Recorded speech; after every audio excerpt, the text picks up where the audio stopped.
కరీంనగర్ వావిలాలలో చంద్రబాబు మాట్లాడుతున్నారు. ఇప్పుడు లైవ్ చూద్దాం. మాట్లాడకుండా తెలుగుదేశం పార్టీని విమర్శించలేని పరిస్థితికి వచ్చారు. కానీ టీఆర్ఎస్ పార్టీ ఉంది. తమ్ముళ్ళు ఆ పార్టీని చూస్తే నాకు అనిపిస్తుంది 2009లో ఆ తీర్మానం చూసి మనతో పొత్తు పెట్టుకుని 45 సీట్లు ఇస్తే 15 సీట్లు గెలిచి ఆ రోజు మనం ఓడిపోవడానికి కారకులయ్యారు ఈ టీఆర్ఎస్ పార్టీ. లేకపోతే దామోదర్ రెడ్డికి ఎమ్మెల్యే అయ్యేవాడు. అలాంటివి చేసిన తర్వాత ఈ రోజు మన మీద విమర్శిస్తున్నారు. నేను ఒకటే అంటున్నా, ఈరోజు తెలుగుదేశం పార్టీ స్పష్టంగా చెప్పిన తర్వాత టీఆర్ఎస్ పార్టీ గుండెల్లో రైళ్లు పరిగెత్తొస్తున్న తమ్ముళ్ళు అందుకనే విమర్శిస్తున్నారు తప్ప ఇంకోటి కాదు. ఈరోజు తెలుగుదేశం పార్టీ ఎప్పుడు కూడా ప్రజలతో ఉంటాం, ప్రజల మనోభావాల ప్రకారం ఉంటాం తప్ప ఇంకోటి కాదు. 9 సంవత్సరాలు ఈ రాష్ట్రంలో అన్ని విధాలా భ్రష్టుపట్టింది. తెలంగాణను అభివృద్ధి చేసింది మనమే చేస్తాం, రాబోయే అభివృద్ధి చేయబోయేది మనమే చేస్తాం. మీ కష్టాలు తీర్చే పార్టీ తెలుగుదేశం పార్టీ. అలాంటి పార్టీని ఈ కేసీఆర్ లాంటి వ్యక్తులు ఏమీ చేయలేరు. మనకుండే కేడర్ గాని మనకుండే లీడర్లు గాని నాకు ప్రాణ సమానమైన మా లీడర్స్ చూస్తున్నాను, బ్రహ్మాండంగా ఉన్నారు. వీళ్ళు ఏమీ చేసే శక్తి లేదని చెప్పి కూడా మీకు తెలియజేస్తున్నా. అయితే మీరు కూడా ఒక విషయం ఆలోచించుకోవాలి. ఎవరు మాటలు మాట్లాడుతున్నారు, ఎవరు మోసాలు చేస్తున్నారు, ఎవరు మీతో ఉన్నారనే విషయం మీరు ఆలోచించాల్సిన అవసరం ఉంది. ఈ రోజు మీరు చూడండి, మీకోసం రాజీ లేని పోరాటం చేసిన పార్టీ తెలుగుదేశం పార్టీ. అధికారంలో ఉన్నప్పుడు మీకు మంచి చేశాం, ప్రతిపక్షంలో ఉన్నప్పుడు మీకోసం పోరాడుతున్నాం. నేను అడుగుతున్నా, ఈ టీఆర్ఎస్ పార్టీ అధికారంలో ఉన్నప్పుడు కాంగ్రెస్ పార్టీతో భాగస్వామైనప్పుడు ఏం చేశారని అడుగుతున్నా. ఏ పని చేయలేదు. ఈ రోజు వాళ్ళ కుటుంబంలో ఉద్యోగాలు వస్తే వీళ్ళు ఆనందంగా ఉన్నారు తప్ప ఈ పేదవాళ్ళ ఉద్యోగాల పట్ల, కరెంటు పట్ల, మన కష్టాల పట్ల ఎక్కడా మాట్లాడే పరిస్థితి అంటే ఇది చాలా దుర్మార్గం, దారుణం, బాధాకరం అని చెప్పి కూడా నేను మీకు తెలియజేసుకుంటున్నాను. అందుకని మీరు ఒక ఆలోచన రావాలి.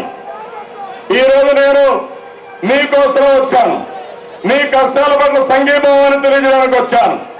మీరు కష్టాల్లో ఉన్నప్పుడు నేను హైదరాబాద్లో లేను, కానీ మీ ముందరే ఉన్నాం, మీ దగ్గరలో ఉన్నా. అది తెలుగుదేశం పార్టీ యొక్క చిత్తశుద్ధి అని చెప్పి కూడా నేను మీకు తెలియజేసుకుంటున్నాను. ఈ పార్టీలు అధికారం వస్తే ఇష్టానుసారంగా డబ్బులు వసూలు చేసుకుని అవినీతికి పాల్పడి పంది కుక్కుడు మారిగా బలిచారు తప్ప ఇంకోటి లేదు. ఇంకో పక్క టీఆర్ఎస్ పార్టీ బ్లాక్ మెయిల్ చేసుకుని బతుకుతున్నారు తప్ప వాళ్ళు ఎప్పుడు కూడా చిత్తశుద్ధితో ఏ పని చేసే పరిస్థితులు లేరు. 12 ఏళ్ళైంది ఆ పార్టీ వచ్చి, ఏమి సాధించారని అడుగుతున్నాం. పేదవాళ్ళ సమస్యల పరిష్కారం చేశారా? ఆయన కేంద్రంలో మంత్రిగా ఉండి ఈ జిల్లాలో ఉండే బీడీ కార్మికులు పొట్టగొట్టే విధంగా ఆ బీడీ కట్టపైన పుర్రె గుర్తు, శవం గుర్తు వేయించిన పెద్ద మనిషి ఈ కేసీఆర్ తప్ప ఇంకోటి కాదని చెప్పి కూడా నేను మీకు తెలియజేసుకుంటున్నా.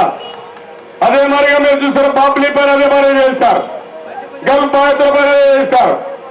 ఇంకా మీరు చూస్తే చాలా విషయాల్లో ఎక్కడ చూస్తున్న స్వార్థం, స్వలాభం, కుటుంబ పెత్తనం తప్ప ఇంకోటి లేకుండా ప్రజలకు ఎక్కడ ఉపయోగపడలేదు. ఇది యథార్థం. అందుకని నేను మిమ్మల్ని అందరినీ కోరుతున్నాను, మీలో ఒక ఆలోచన రావాలి. ఏ పార్టీ మీకు అండగా ఉన్నాం, ఏ పార్టీ నీతి నిజాయితీగా పనిచేస్తాం, ఎవరు మీకు చెడు చేశారో, ఎవరి వల్ల నష్టం వచ్చిందో మీరు ఆలోచించాల్సిన అవసరం ఉందని చెప్పి కూడా నేను మీకు తెలియజేసుకుంటున్నాను.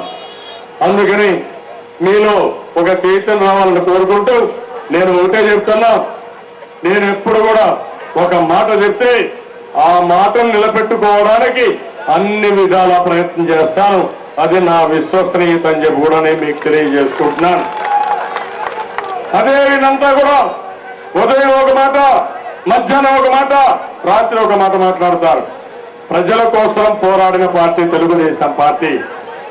నిన్నంటున్నాడు, నేను ఆ రోజు లెటర్ రెఫర్ చేసి ఆ లెటర్ మీ దగ్గరనే ఉంది, యాక్షన్ తీసుకోమంటే మనం నమ్మరంట. కేసీఆర్ చెప్తున్నాడు, టీఆర్ఎస్ పార్టీ అధినేత. ఈయన నమ్ముతారు. ఎందుకంటే 6 నెలలు ఫామ్ హౌస్ లో పడుండి అదే మాదిరిగా 6 నెలల తర్వాత లేచి వచ్చి మాయమాటలు చెప్తూ ఈయన పబ్బం గడుపుకుని ఆయన నమ్ముతారని చెప్పి అనుకుంటున్నాడు. కుంభకర్ణుడు వారుగా నిద్రపోతున్నాడు. ఎప్పుడో ఒకసారి వస్తాడు, ఏదో మాయమాటలు చెప్తారు. ఇది ఈ మాయమాటలు కావాల్సింది. ఈరోజు పేదవాళ్ళ కన్నీళ్లు చూసే పరిస్థితి రావాలి. పేదవాళ్ళకు అండగా ఉండే ప్రభుత్వం రావాలి. కష్టపడి మీ సమస్యల పరిష్కారం చేసే ప్రభుత్వం కావాలి తప్ప మాటల గారడితో వచ్చేది ఏమీ ఉండదు. వీళ్ళు చేసింది పూజ్యం, ఇంకా మన జీవితాలను నాశనం చేస్తారు తప్ప వీళ్ళు చేయగలిగింది ఏమీ లేదని చెప్పి కూడా నేను మీకు తెలియజేసుకుంటున్నాను. తెలుగుదేశం పార్టీని చూస్తే వీళ్ళకి భయం. ఎప్పుడో ప్రజల్లో ఉంటాం. ఒకప్పుడు బ్రహ్మాండంగా అభివృద్ధి చేశాం. అవన్నీ ప్రజల్లో జ్ఞాపకం వస్తున్నాయి. అందుకని పిరికితనంతో తెలుగుదేశం పార్టీ పైన విమర్శలు చేస్తున్నారు తప్ప ఇంకోటి కాదని చెప్పి కూడా నేను మీకు తెలియజేసుకుంటున్నాను. ఈరోజు ఇంకో పక్క వైఎస్ఆర్ కాంగ్రెస్ ఉంది, అది ఒక అవినీతి పార్టీ. కాంగ్రెస్ పార్టీ ఉంది, అది కూడా ఒక అవినీతి పార్టీ.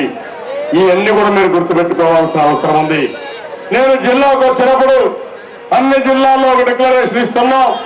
ఈ జిల్లాలో ఒక డిక్లరేషన్ ఇచ్చి భవిష్యత్తులో ఇవన్నీ అమలు చేసి తెలుగుదేశం పార్టీ నిజాయితీని నిరూపించుకుంటామని చెప్పి కూడా నేను మీకు తెలియజేస్తున్నాను. ఈ కరీంనగర్ జిల్లాకు వచ్చినప్పుడు ఈ జిల్లాలో డిక్లరేషన్ చూస్తే శ్రీరామ్ సాగర్ ప్రాజెక్టు మనమే దీన్ని అభివృద్ధి చేశాం. ఈ రోజు నీళ్లు రావడం లేదు. మళ్ళీ ఈ శ్రీరామ సాగర్ ని కాపాడుకోవాలి, మళ్ళా నీళ్లు ఇవ్వాలి. ఆ విధంగా సాగునీరు ఇవ్వడానికి, చివరి భూముల వరకు నీళ్లు ఇవ్వడానికి ఏమేం చేయాలో అన్ని ప్రయత్నాలు చేస్తామని తెలుగుదేశం పార్టీ మీకు హామీ ఇస్తున్నాం. ఇది చేపిస్తామని కూడా నేను మీకు తెలియజేస్తున్నా. ఎల్లంపల్లి మిడ్ మానేరు ప్రాజెక్టులో ఎవరైతే భూములు ఉన్నాయో వాళ్ళందరికీ కూడా 3 లక్షల రూపాయలు నష్టపరిహారం ఇవ్వాలి. తప్పకుండా నష్టపరిహారం ఇప్పిస్తాం. గోదావరి నది పైన మహారాష్ట్ర ప్రభుత్వం బాబ్లీ గాని మిగిలిన 14 ప్రాజెక్టులు అక్రమ ప్రాజెక్టులు కడుతున్నారు. దీనిపైన ఒత్తిడి వేస్తాం. న్యాయం జరిగే వరకు పోరాడతాం. ప్రాణహిత చేవేళ్ల జాతీయ హోదా కావాలి. దీనికోసం గట్టిగా పోరాడతాం. అదే మరి ఇంకో పక్కన జిల్లాలో గ్రానైట్ ఆధారిత పరిశ్రమలు వస్తే చాలా మందికి ఉపాధి వస్తుంది, ఉద్యోగాలు వస్తాయి. దీనికోసం ఒక ప్రత్యేకమైన స్పెషల్ ఎకనామిక్ జోన్ కూడా ఏర్పాటు చేసి అభివృద్ధి చేస్తాం. జిల్లాలో ఉపాధి కల్పించడానికి ఒకటి ఇన్ఫర్మేషన్ టెక్నాలజీ సెంటర్ గా కరీంనగర్ చేస్తాం. ఇంకో పక్కన మీరు చూస్తే పత్తి, మొక్కజొన్న, పసుపు ఇలాంటి వ్యవసాయ ఉత్పత్తుల ఆధారంగా పరిశ్రమ నెలకొల్పి వాళ్ళను కూడా ఆదుకునే బాధ్యత తెలుగుదేశం పార్టీ తీసుకుంటుంది. ఇది కాకుండా ఏదైతే 62.5 మెగావాట్లు రామగుండ థర్మల్ స్టేషన్ ఉందో దాన్ని 500 మెగావాట్లు చేయడానికి అన్ని విధాలా పోరాడతాం. తప్పకుండా